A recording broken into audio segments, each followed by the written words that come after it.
You want to swing wildly at the internet like you've got the new pill in your hand, but you keep getting dead battered. Find the movement you want with NordVPN.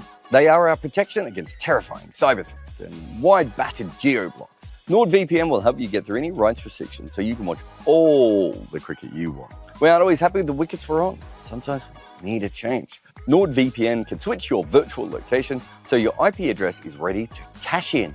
So if you need to get around the internet's rules, or I suppose in our case laws, select NordVPN. They can help you watch a game on a cheaper stream in another country. Give NordVPN the ball and let them penetrate all your vast internet issues. Because if you need a VPN, go Nord.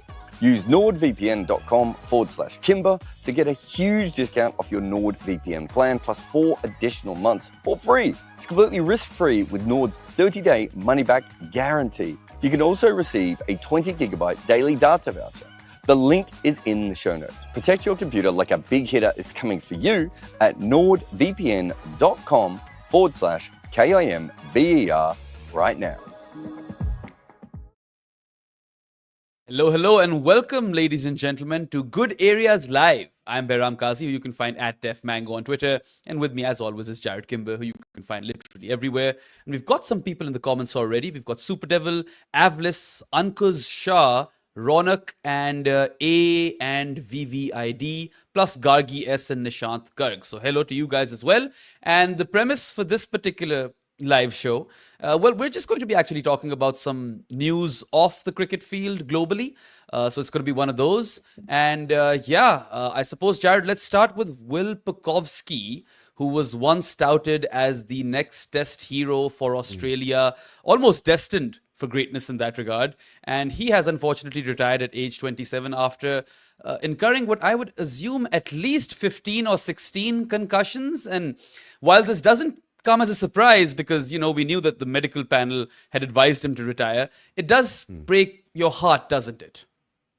Yeah, it's weird. I kind of felt like he already had retired. Like Mandela affected it, just because that's just the only possible news that hadn't yet come. So in my mind, I think I'd already just been like, he must have retired. So when he retired, I was like, is this an old article? Have I clicked on the wrong link here? Or, what's happened? But look, it is very sad. I made a short video about it when it happened at the time, and I sort of told a story. My mum always used to try and put this in perspective, and she'd say, yes, but, how many other people do we not know who had incredible talent, but maybe they were scientists or dancers or whatever, and we don't know who they are, and then an athlete gets hurt and we get really sad. And I understood her argument, but as I've thought about it more and more over the years, I'm like, but in some ways, Will Pucovski and players like him are the proxy for all those people we don't know about. Like, they're the proxy for the great lost talent.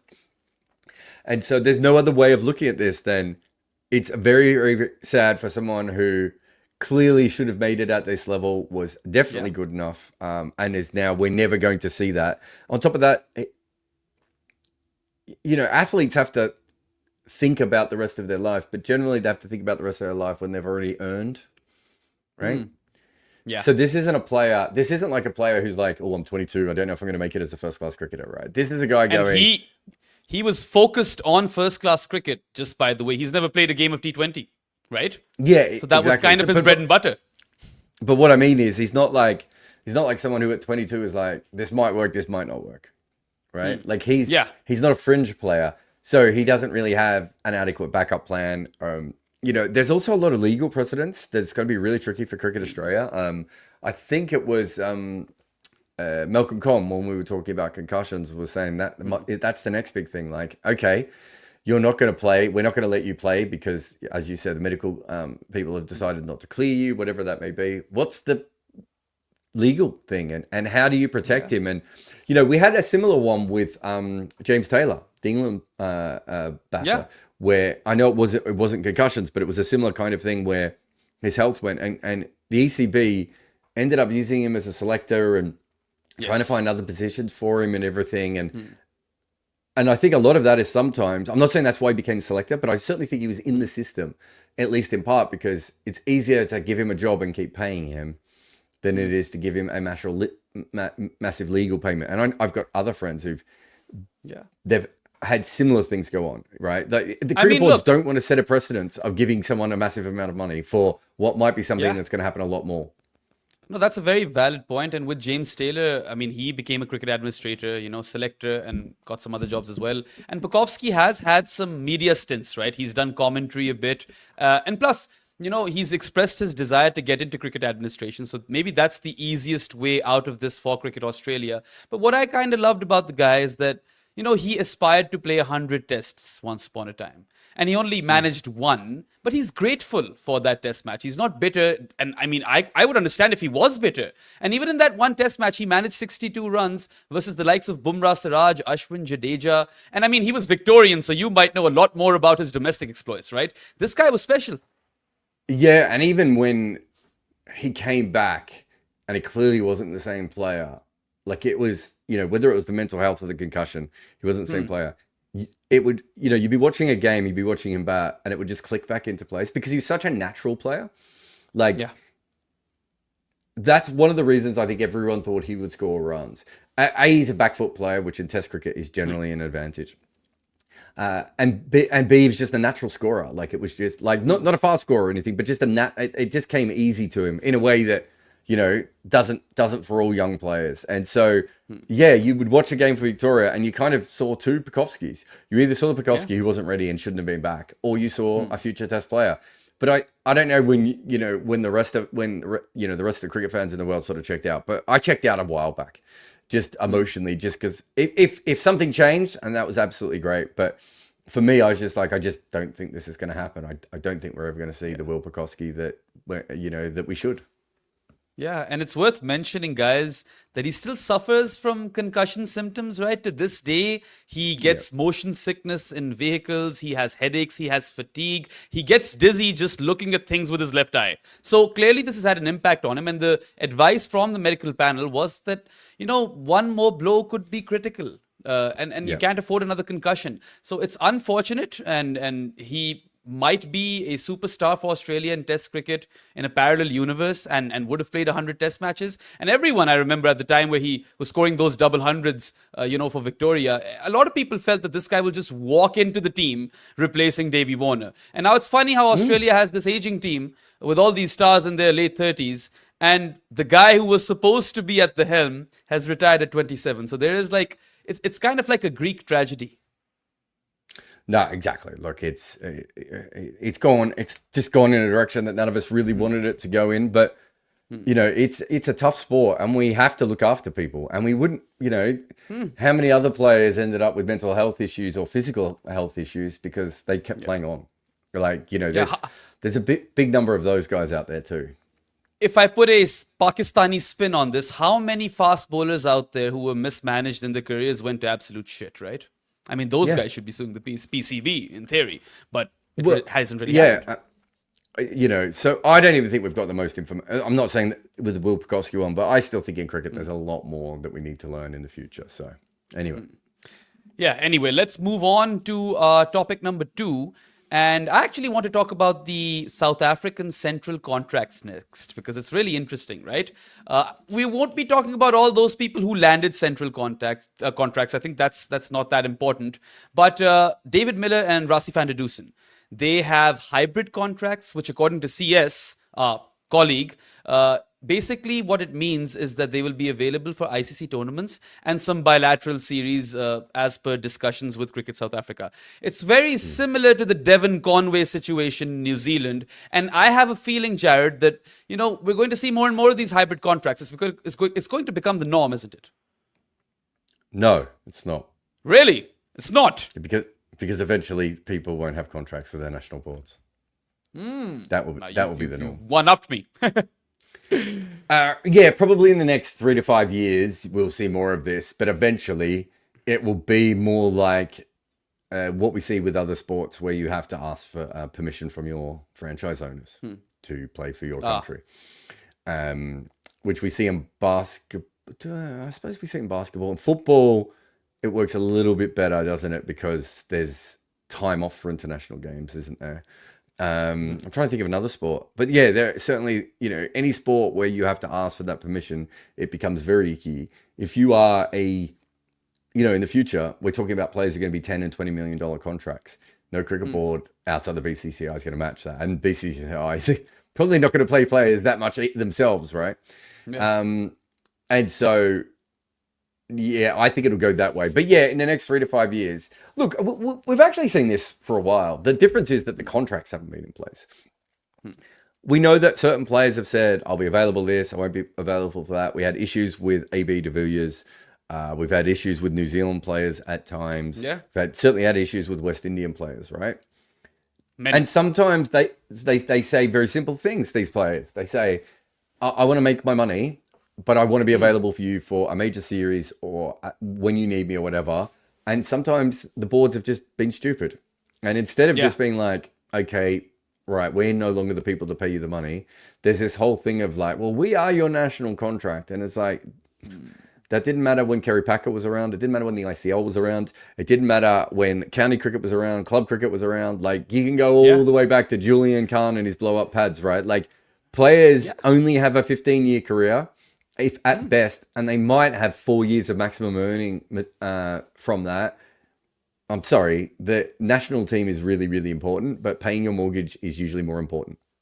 Yeah. I mean, Glenn Turner is a really good example, right? He missed 6 years of his test career for New Zealand at his peak because he was playing county cricket because it paid better, right? And New Zealand cricketers weren't really professionals at that point, if I remember correctly. Yeah, exactly. It was still quite amateur over there. And that's what we're kind of seeing in a different sort of mold currently. And we've seen this with Trent Bolt. And interestingly enough, Heinrich Klaasen seems to be bolting it, Jarrod. They are saying in the news pieces that I've read that terms are still being agreed upon with respect to what Heinrich Klaasen's contract might look like. But he might just not have a contract at all and play in various franchise T20 competitions across the world because he's past 32, 33, I would say at least now. He's not young. Yeah. It's got to be like maybe not 34. at all. Yeah, and he has experienced a 2.5 to 3 year peak in the format. And I mean, it kind of makes sense for him to earn as much money as he can at this point. As sad as that is from a South African cricket perspective. So just to get back to the football model of like, so it's really important to know that South African cricketers don't make any money from playing for South Africa, right? Yeah. There's a reason why so many people were lining up to go play in Kolpak, and it's not because they wanted to spend their summers in England, right? Like, it's as clear as day that they don't get any money, and there's not a lot of money in South African international cricket. As you said, Heinrich Klaasen is a late bloomer. It took him a long time to get to the level that he is now at. He can definitely, without any doubt, over the next 2 or 3 years, if he keeps up this level, secure himself and his next generation of wealth, right? He probably still wants to play in World Cups. Yeah. And at that stage, is that not just the football model? Right? I mean, it's interesting you mentioned the football model because, yes, for European football, breaks for international football are kind of really spread out over there. Like whenever there is an international game week, there won't be any club football or whatever. And that kind of checks out for South American football as well. But for African football, it doesn't. So when, you've got players like Didier Drogba in the past, Mohamed Salah these days, you've got the African Cup of Nations, which coincides with the Premier League, and they still go and play that tournament. I was going to say, it does. It doesn't actually give a gap for everyone else because all the other tournaments are at different times. So the only way for that system to work is for everything to be at the right time. And look, as an Australian, we've certainly not had Australian footballers at times that we should have had Australian footballers for those tournaments as well. But there is an element of it being slightly a better system than what we have everywhere else. But for the major tournaments, there's always going to be a break from franchise cricket, right? Because they still make money and they are still important. And you don't really want to go up against the World Cup do you know what I mean? Like, you're not going to get the ratings in any other league. And I mean, who's to say what happens to cricket as a structure if the Saudis come in, right? Exactly. So anything could happen. So just to go back on this, essentially, I think that it makes a lot of sense for players to do that. Once we get to that level, we are really breaking up the international model. And a 33-year-old guy who's a late blooming T20 player who never really made any runs in Test cricket is not really the canary in the coal mine. A 34-year-old left-arm seamer probably isn't as well. It's when we start to see 22, 23, 24-year-olds. And we saw, I forget the name of the guy, but there was the young county player who quit when he was about 23, first-class cricket, and he's come back. Right? Like, it's tough out there to do that. Will Smeed. Will Smeed. His name is Will Smeed. Yep. And it's actually really tough to do that. I remember talking to Dirk Nannis about it back in the day. Dirk was just like, it's so hard to be freelance. You used to give me the Chris Green example, remember? Get your Chris's right, for starters. And Chris Green is the slow left armour. Yes, even I've got him right, I think. No, he's an off spinner, isn't he? Oh yeah, he might be an off spinner. I haven't watched much of Chris. He's a finger I think spinner. I might have heard more of Chris Green in commentary. But anyway, he was freelance for the longest times until he wasn't good enough to be picked by franchise teams, and then he was very happy to bag a domestic contract, in Australia. Yeah. So that's a very fantastic example. But before we go on break, you keep mentioning that you feel that we'll go towards the football model and cricketers will first be employed by franchise teams and they'll have to ask permission to go play international cricket. How far away do you think we are from this reality? Because the IPL definitely hasn't been as fast-paced in terms of a league as we thought it would be. No, probably the IPL developing as slowly as it has probably kept the game at the same level. I suppose if the Saudis come in, it could happen within a year. But if we don't get a Saudi, Ambani, whoever it may be, takeover, I still think we're about 5 or 8 years away, because if you think about it, if you're a franchise, so Trent Bolt's probably not going to want to live in Mumbai or Dubai, right? Like I don't know Trent Bolt particularly well, but I'm assuming he doesn't want to live in one of those other countries, right? And so at the moment, do they have the resources they need to have some sort of like structure around Trent Bolt? Right, and I'm using him as an example, but it could be anyone, right? It could be Daryl Brevis, it could be whoever, a younger player, more experienced player, doesn't matter. Because at the moment, you still need that structure around them. Like, you probably wouldn't need a full-time batting coach, but you might need someone who's there to throw balls to you. You might need net bowlers, right? You would need a good net, right? Who do you rent the net off? Who pays for all that? You might need some insurance, right? If you get injured.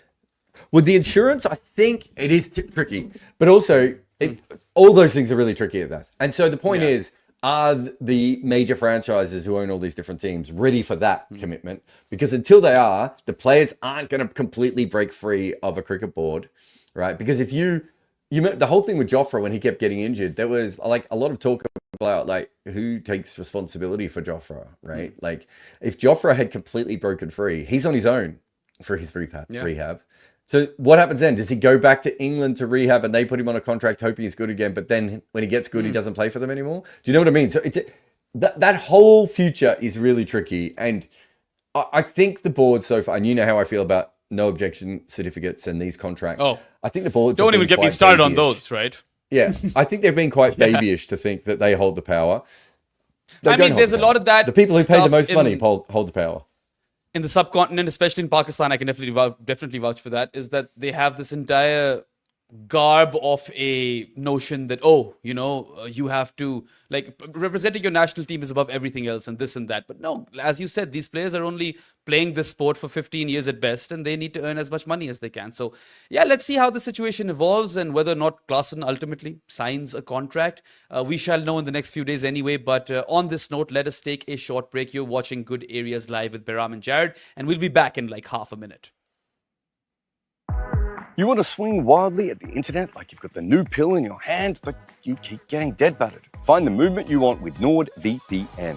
They are our protection against terrifying cyber threats and wide-battered geo-blocks. NordVPN will help you get through any rights restrictions so you can watch all the cricket you want. We aren't always happy the wickets were on. Sometimes we need a change. NordVPN can switch your virtual location so your IP address is ready to cash in.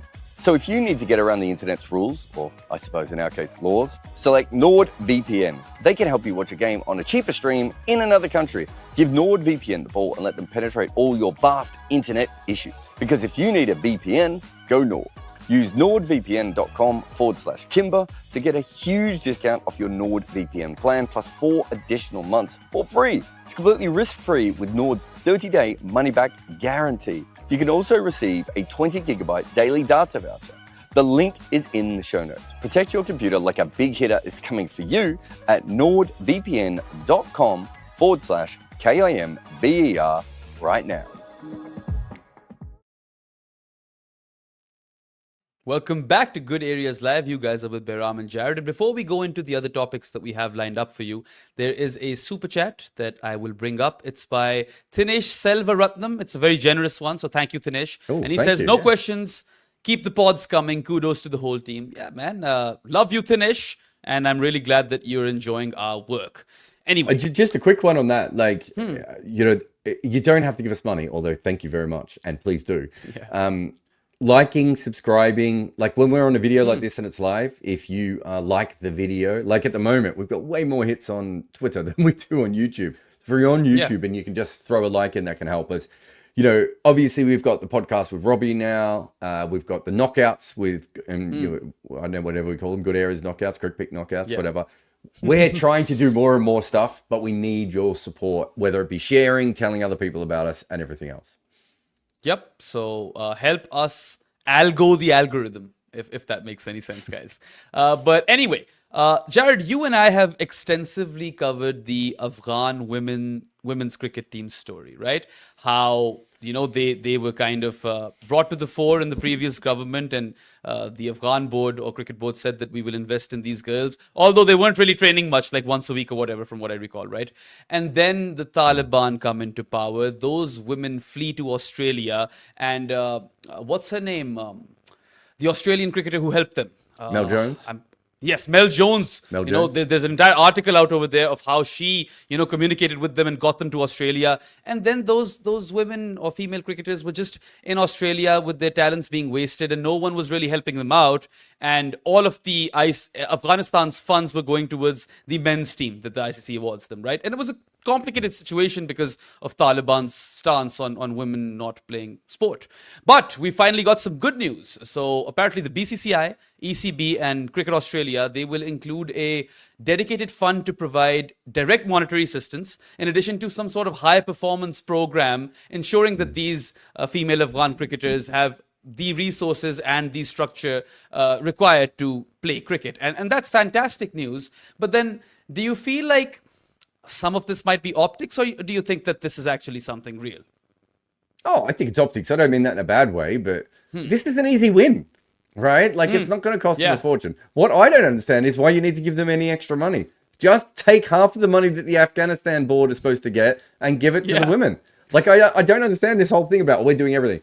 Look, we made one or two podcasts and a video about all this, and I know there were people within the Australian government that looked into whether they could do it directly.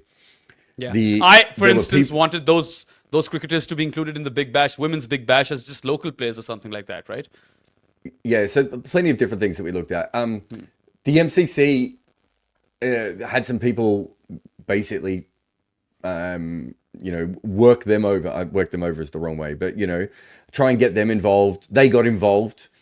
That sort of then trickled up to the ECB, or trickled sideways to the ECB, depending on how you look at it. And then I think when it got to the board, this is one of those things where, like, it's a bit like the American government, right? Do you remember when the American government would give all this money to all these countries, and then Donald Trump came in and he goes, why are we giving all this money to all these countries, right? And it was this thing of, why are we helping them? And it's like, well, you weren't giving them all this money out of the goodness of your heart. It was because it made you look better around the world. It's because it made people vote for you more often. And it's because you got more intel from other countries because you were giving them money, right? There's an element here that the main three boards just ignored for years, which is it doesn't cost a lot of money to make a big difference in some of these places, right? They look like the good guys now, right? It's very interesting to me that it was sort of ICC, but really it's BCCI, ECB, and Cricket Australia. Like, it was really clear what was happening there. There's like, it's the ICC, but it's not actually the ICC. It's just us. It's our part of the ICC, right? But yeah, you know, me and Robbie did the thing about the disabled cricketers the other day. There's so many easy wins. The Women's Premier League, right? When the BCCI wouldn't bring that in, it's like, that's just the easiest PR thing in the world. And even if it's the crappiest league ever, which it obviously wasn't, and it doesn't work, what does it matter? Like, it's costing you no money, and there's only upside from it, right? And I think the cricket's been so bad at just open goals, at just doing the right thing, but also doing the right thing when it's easy and it doesn't cost you a lot of money. And you go through the history of cricket, we continually do this. We just make everything like, oh, it's someone else's fault. It's like, no, you control the game, do something about it. And so this is one of those things that if the ICC was a real organization, it would have happened 3 or 4 years ago, right? Like it just wouldn't have taken this long. It would have happened as soon as Mel Jones got that call and they were shipped to Australia, right? Like, because you want to facilitate them ASAP. Somewhere. Like, if not like having an Afghan women's cricket team, because I understand maybe the politics of it all might be dangerous for certain people, right? I understand that bit. But then again, you could have had like an Afghan refugee team, or maybe a new team in the Women's Big Bash League, or as Zaid Babar Khan is saying over here in the comments, maybe a 50 over domestic competition team, right? For just those Afghan women so they can play. Integrate them into the system. So yeah, there were plenty of things they could do. And why I even brought the whole optics thing up is because when I read this news as a tweet by the ICC, it didn't have a picture of any of the Afghan women. It had a picture of Jay Shah smiling. Right? I was like, oh my God, does this dude ever miss an opportunity for a photo op? It's not even anything to do with him. I will say this, that when the Saudi thing was happening, I was spending a lot of time poking around the ICC and, you know, trying to get to people and find out what was happening and everything. And like someone on Twitter, like a prominent person said to me, you keep saying no one's running cricket, but Jay Shah's running cricket. And like, so I talked to people at the ICC and they said, well, at the moment, if we're being honest, he spends most of his time with the social media team. Yeah. Which is the weirdest thing to hear of a CEO. And then you mentioned that tweet. It was the first thing that came to my head was, oh God. Yeah. I mean, I don't mind I don't mind cricket administrators taking credit for good decisions, right? But the BCCI could have done this 3 years ago, right? Cricket Australia and the ECB could have done this 3 years ago, right? It's a bit like when they all started paying their women, and they went, "Look, we're paying our women." I'm like, "Great, you've had a women's team for 30 years, and you've just started paying them. I'm really proud of you. You've done so well." I remember having this fight with Jeff Lemon once about women's cricket, and he was like, "Yeah, but they've finally done it." I was like, "Yeah, you don't get credit for doing something when you've done it late, and it's obvious." Absolutely. And as I said, we're not talking about billions of dollars here. I didn't even think they needed to pay them any money. Just don't give the Afghan men's team their full allotment. Why should the Irish team have to fund a women's team and a men's team, and the Afghan team get the same amount of money without a women's team? I'm sorry. You said that you were going to have a women's team. We understand your government has changed. That's fine. You now don't get all your money. Anyway. Yeah, that's like, I remember I'll give an analogy, a fun one, not actually a very fun one because it's morbid, but there was a law passed against bonded labor in Pakistan at some point in the past, and I remember it was celebrated, and I was like, seriously? Like, this should have been there from the get-go. Why is this being celebrated? It's an absolute like atrocity that it wasn't there, this law in the first place. But anyway, I guess it's one of those things, and we've seen like with Jay Shah, I feel like he's the sort of dude who goes to broadcasters and tells them that, yo, I need like X minutes of screen time, because he's always on the TV. He's in the photo shoots with Rohit Sharma with the 2 trophies that India has won, and they're the official show photo shoots.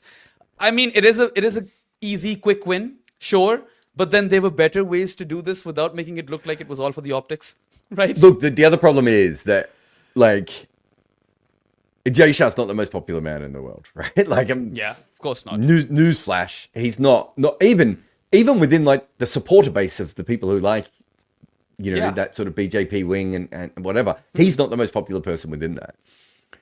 The more you do stuff like this, the more you kind of paint that picture of yourself. Like, I always thought, like, you look at someone like Giles Clark and Srinivasan, they were, you know, Srinivasan was much more under the radar, right? And Giles Clark was eventually people just came for Giles Clark's head because his head was above the parapet the whole time. Whereas James Sutherland ran Cricket Australia from the CEO's position forever, right? And James Sutherland wasn't that public. You didn't see his face that much. And it wasn't like he didn't get the credit for all those things, right? He does get credit for stuff. You know how it is in India, though. A lot of their stadiums, or most of their stadiums, and sometimes the stands within the stadiums are named after people who work in cricket administration. So that's just kind of how it works. I mean, I don't think that's just the Asia, though. The names in the stadiums are, but at the same point, I don't know. I just think that I just think there's a better way of doing it, and that I think he thinks the more time he gets his face in these sorts of things, the better his PR will be. Whereas I honestly think it goes the other way at a certain point, where if he really wants to fix the game, and who knows if it's him or someone else, right? I don't know what the full story is. Just fix the game, right? Like, and then they will name stadiums after you. That won't go away. Like, you know, like I've been lucky enough, is this the right word? But to spend time with Dalmia, with Srinivasan, with Giles Clark, with James Sutherland, with Haroon Lorgat, Malcolm Speed, you know, Sri Lankan chairman, you know, South African leaders, you name it, right? Like, I've been with all these people. Being an administrator generally means that eventually everyone hates you anyway. True. That's the gig it is, right? And I think if you're doing a good job, you don't need to prove it. But look, everyone goes about things differently. Like, this is done. They deserve the credit for doing it, even if it is later, right? Even if they paid for it in the wrong way, even if they're trying to take credit. This is something that had to happen in cricket, and it's a bit of a shame that cricket is so poorly run that it's taken this long. It's an absolute shame. But then again, of course, it is a welcome sort of news as well. Like, we're not just going to say that, you were late, so you get no credit whatsoever. You do get credit, but let's not pretend like this is some groundbreaking thing over here. Anyway, there's a super chat over here by Gargi S, and I reckon it's actually in the next one, where she's literally just said Jay Shah is truly a politician's son. And he is literally a politician's son, Amit Shah's son, who is the Home Minister of India. So obviously the BJP is deeply entrenched in things. Yeah. I think what the comment is saying, though, is that that's what politicians do, right? They get their photos taken with stuff. There's also, I don't know if anyone's noticed, a huge pushback against politicians around the world over the last couple of years when they push themselves into things they don't need to be in, right? You know, I just think it's a slightly different world than it used to be in the sort of, you know, you have to understand, and you also have to understand your relationship with social media, and everything else. And at the moment, Jay Shah's still on the side of, like, the next fuck up, everyone's just going to go boots in again, right? And he just hasn't earned what he wants to earn out of it. And I understand the photo op, and you're definitely right, you know, about the way that the Asian cricket model works, but it's basically the same thing. Oh my God, I've now forgotten his name, but the guy who ran the ICC before, who was from India, who ran the BCCI, went over to the ICC. He had a really long career without as many top level political contacts. He had some good ones, but Manohar, Shashank Manohar. Yes, got his name right. And we didn't see his face all that much. We didn't. Right? And that's good on him. When you're an administrator, I think it's really hard. And look, if you're a person who likes to show your face, like, and then you're in that position, you're kind of already there. But I'm just pointing out that it's a weird place to put yourself. There will be times when your face will come on, you know, a picture or a news article as an administrator, but then there seems to be a push by Jay Shah to be more. Oh no, there definitely is. You know, I mean, no, his best friends it's not just disagree with that, would they? Like, everyone knows that he is pushing himself as much as possible. And it's not just him. You also see Rajiv Shukla in India, who does kind of the same thing. You see Mohsin Naqvi in Pakistan, who wants all the airtime he can possibly get. I feel like it is more so an Asian cricket problem than a global cricket problem. But ultimately, you know, it's very, like, you can see right through it if you have, like, three brain cells, I suppose. Yeah, I mean, there was always the other side of it too in Asia, outside of Asia, where you didn't really know who was running cricket, and so there was no one ever to blame. There was that kind of hiding thing. But yeah, it's just, it's a good thing that this has happened, but I did find it a very funny moment, all things considered. Not just the photo, but just the way the thing was worded and everything else, and the fact that they were giving money. As I said, I don't know why they had to give them that money. For me, it's just like, anyway, look, there are lots of problems with cricket. I know that Robbie seems convinced that Jay Shah is going to help with this disability cricket. Right? Like, there are things that need to be fixed in cricket, and they haven't been fixed because no one's been in charge. If Jay Shah is going to take over, and I don't think this is 100% saying he is going to take over, but if he is going to take over, then these are sorts of decisions that had to be made. Yes, absolutely. And on that note, let's take a short break. You're watching Good Areas Live with Behram and Jarrod, and we'll be back, like, very shortly. NVPlay help me produce this content. For detailed performance breakdowns using their advanced technology when it comes to cricket and data, reach out to them today. Welcome back to Good Areas Live. You guys are with Behram and Jarrod. There's a very, very funny comment by Paul G, who says it could be easily summarized as money should always have a face on screen. And I suppose you're not quite wrong over there because, it is kind of an assertion of power when you are hogging all of that airtime and you have done tens and thousands of photo ops. But anyway, we've got one more topic to discuss in this live show, and it's actually probably the most interesting one. There is a new proposal, Jarrod, floating around. It hasn't been approved yet. It's still floating around that there could be the proposal suggests that there should be a new ODI rule where you have 2 new balls at the start of an ODI, right? And at the 25 over mark, the fielding team captain decides which ball is continued for the next 25 overs. And I'm guessing this is in a bid to bring back reverse swing. Now, a few things over here. First, I've never quite been a fan of 2 new balls, but I also think that you need to adapt or you die, right? So I don't think it should be an excuse. But then again, I miss reverse swing. There is no two ways about that either. My question is that, look, that ball is still going to be 12 to 13 overs old at the 25 over mark. And it might only reverse by over 40 perhaps. And if there's dew around, then it won't reverse at all. So to what extent are we saving reverse swing? Also, not all balls reverse. Not all pitches do. Reverse is a tactic that partly disappeared. Well, it disappeared for many reasons. Teams got caught cheating, and a major one. Like when Australia got caught, that freaked out a lot of teams.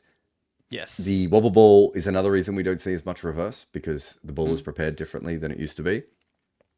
I don't know. This is one of those things. It's like, what is this going to fix about ODI cricket?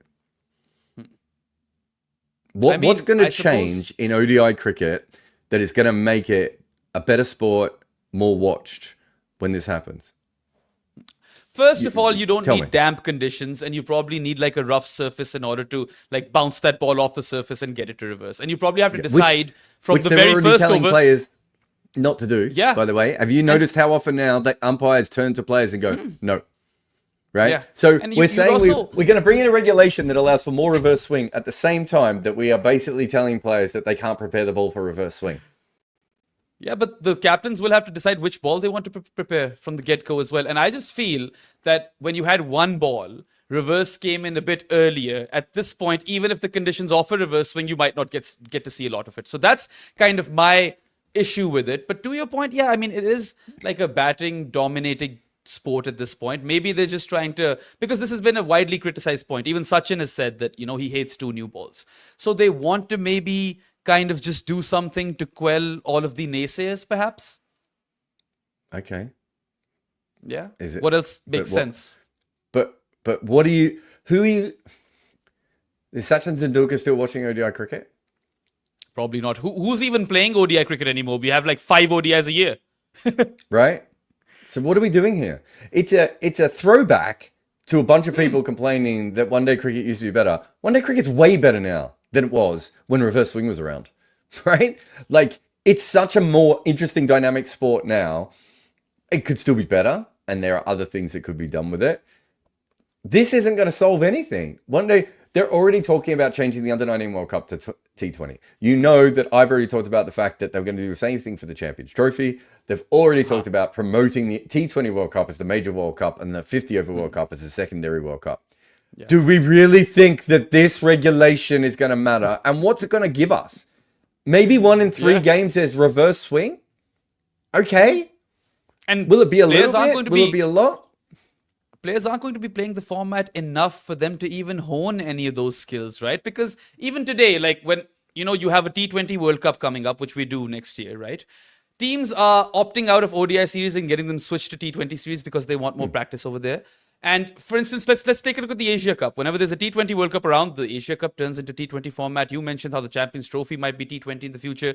So like, this is not a push to save ODI cricket. This is a push to kind of, make that old uncle of yours happy because he's been bitter for the last 20 years. Correct. I know one of those uncles. And guess what? He will just moan about something else. Right? Yeah. Like, this reminds me of that period where DRS was still 50-50, right? And there was so much moaning, right? By mostly, I'd say there's a few key commentators and journalists. Obviously, the Indian team and Sachin was a big part of it. BCCI was a big part of it. But there was just a lot of, again, uncles complaining about stuff. And it's like, I remember having this conversation with someone who was like dead for it, an English cricket writer. He was dead for it. And I said, what do you think happens when we stop having DRS? He's like, what do you mean? I said, do you think that there's going to be more moaning or less? And he's like, there'll be less. I said, there'll be more. Because we have all the tools to tell us why this was a mistake. That doesn't go away. The tools don't go away. So all we will be showing on TV from now on in will be umpiring errors. And they will go on forever. One after the other, because that's why DRS came in. It came in because it was ridiculous that on TV we had more information than the poor umpire did in the middle of the ground.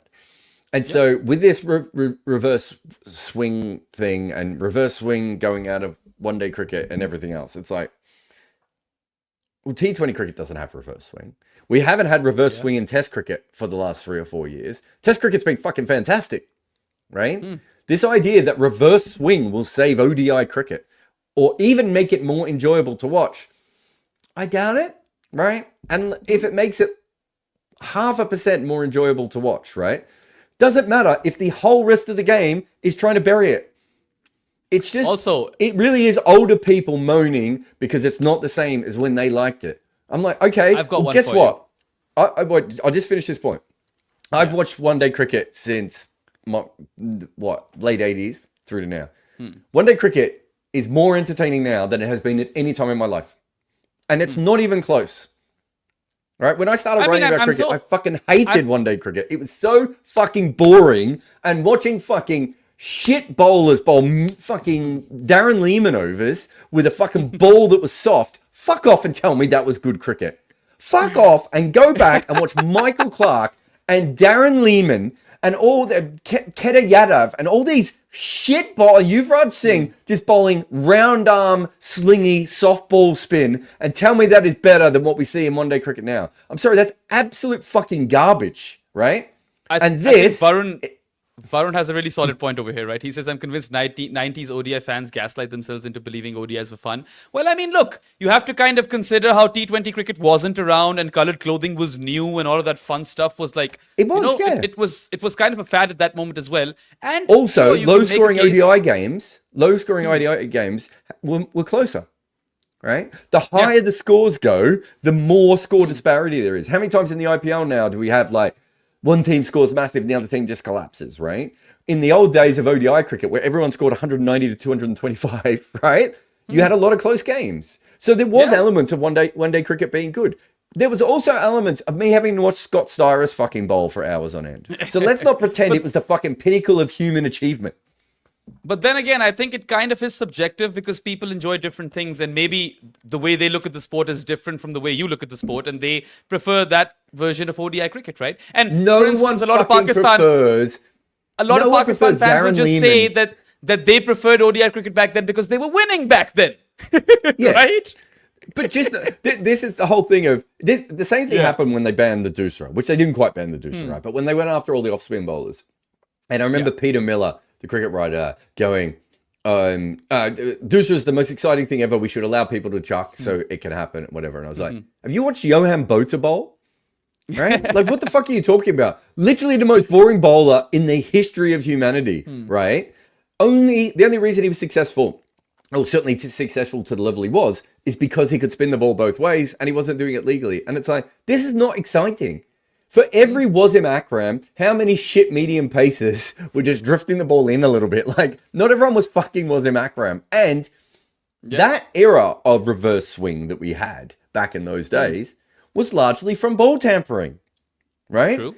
It was out, and the bowlers, if you talk to them, and I know them, I've spoken to them, they admit it. They're like, they will say things like, we had this guy in our team because he was the best at preparing the ball with his fingernail. Or they'll say, we picked this guy regularly. He didn't make a lot of runs, but no one wanted to ask questions. Every time we threw the ball to him, the next over it would reverse, right? People have been tampering the ball forever. If you want to allow ball tampering for reverse swing. I again, if that's how important reverse swing is, I think it's a really cool invention, reverse swing, because I think it changes the dynamics of a cricket game quite interestingly. I also think we can do it with one fucking ball. Why don't we just make the white ball work? Why don't we invest money in a better white ball, or use the fucking pink ball? That's what I was gonna say, right? Earlier when I was gonna give or kind of present you with a hypothetical, it was like, look, 25 overs are done. You've picked one ball, right? If you remember in the mid 2000s, early 2000s, mid 2000s, the 34th over is where they changed the ball. Remember, because discoloration and all that stuff. So 25th over till 50th over, the ball will be like 37 to 38 overs old, right? Something like that. What if the ball is discolored by the 45th over and now you need another new ball? What if the ball goes soft at the end of ODI games like it used to around the 37th over, 35th over, right? We partly got rid of it because of discoloration. We also got rid of it because it was really soft, and that's why Darren Lehman and those guys were bowling those overs, because you could bowl really slowly with a soft ball with a low arm action and no one could hit it. Do we want the death overs of ODI cricket to be reverse swing, but without the danger of being hit for six? Do you know what I mean? Like, is that what we want? If they were serious about fixing ODI cricket, I'd be like, this is an interesting thing. Let me give you some other ideas, right? Which I've written about before and talked about. I think we've done a podcast on it, right? Like plenty of times. So if they were really serious about it, but they're not serious about it because they're actually serious about letting ODI cricket die. So I don't even see the point of fixing this. Just let the thing die, and then all those people have a whole new thing to moan about. It's just true. It's polishing the brass on the Titanic as she goes down. Like it's just absolute nonsense.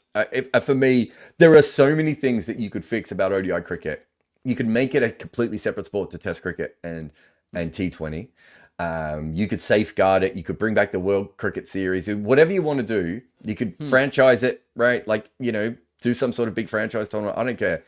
This is the least impressive and the least interesting thing that they could do for me. And that's what makes me angry. That's why you're seeing angry Jarrod, right? Because I'm just so fucking pissed off with nonsense. Like, this shouldn't even be at this meeting. It's just, maybe make sure the games actually run correctly, right? Yeah. Anyway. I mean, clearly cricket administrators don't have their priorities straight, but they need to have honest conversations with themselves if with no one else, that what do they want to do with ODI cricket, and is there going to be a push to save it, or you just let it die, because currently it is dying. And I want to move on from this. Let's take a couple of comments over here. Anand Suresh is saying, can we please talk more about how it will impact Afghan women's cricket instead of Jay Shah talk? Tiresome. Look, of course it'll be great if we see an Afghan women. We don't know is the answer, Anand. If you want to know why we're not doing that, I've only seen the one game that they played, the charity game, and I only saw like highlights of that. I don't know if they're good enough to make it to a World Cup team. I don't know if this group of women will ever be good enough to play.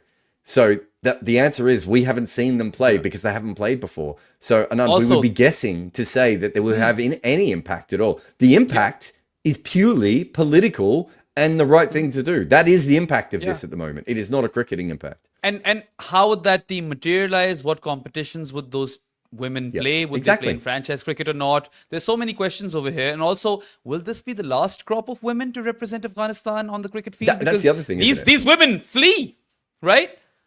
They left Afghanistan. So there's so much more over there that we can't really talk about with any certainty. Anyway, here's Path Right Winger with a super chat. He says, haven't been following the news. What went wrong with Prithvi Shaw? What is the justification from IPL talent managers for not even giving him a chance over these young ones like Aniket and Sheikh Rashid?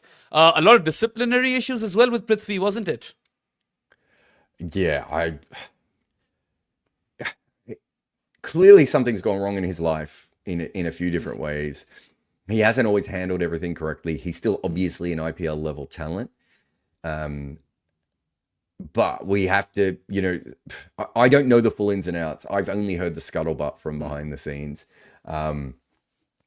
Sometimes players just talk themselves out of things. Dean Jones went from being the world's best ODI player to not playing cricket anymore for Australia. Kevin Peterson talked himself out of his prime, right? Like even really good players sometimes, Jesse Ryder, 4 years after he played for New Zealand, was still in their best six batters. Like sometimes these things happen, and sometimes it's mental health, sometimes it's upbringing, sometimes it's bad management. Sometimes it's the you get to represent. Sometimes with subcontinent cricketers, it could be a lack of discipline. Well, or it doesn't. Like, no, I don't actually.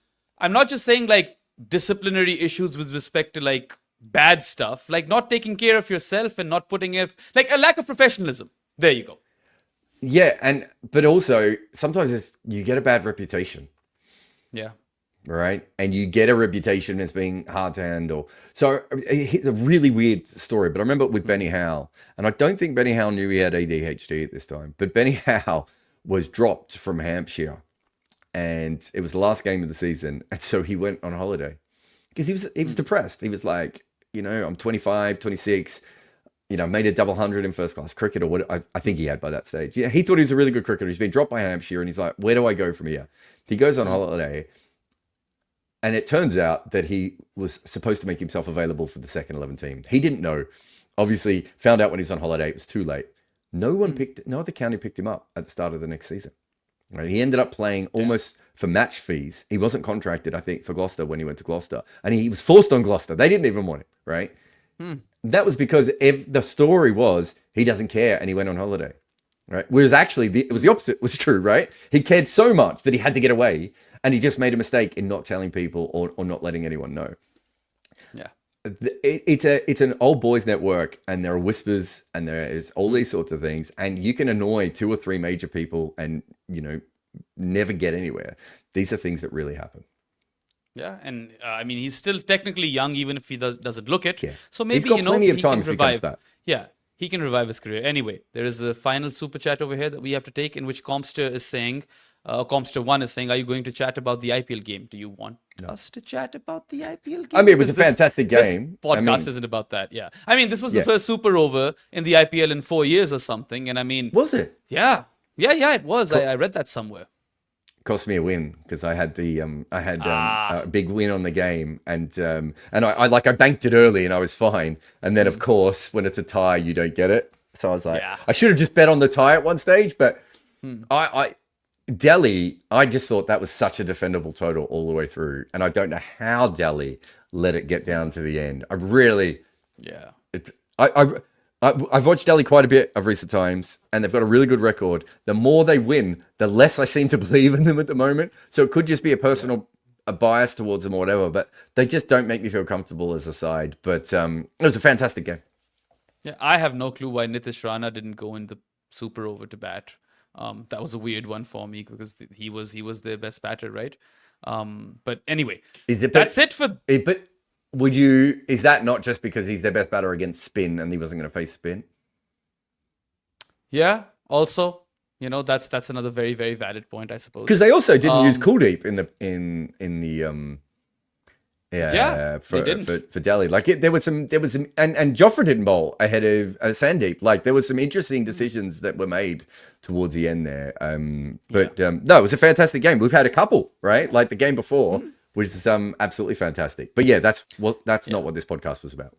Anyway, Delhi are on top of the IPL table and will probably make the playoffs, which is exciting. But we'll cover that in another show. Maybe Jarrod will talk to Robin Uthappa about that, right? Soon enough.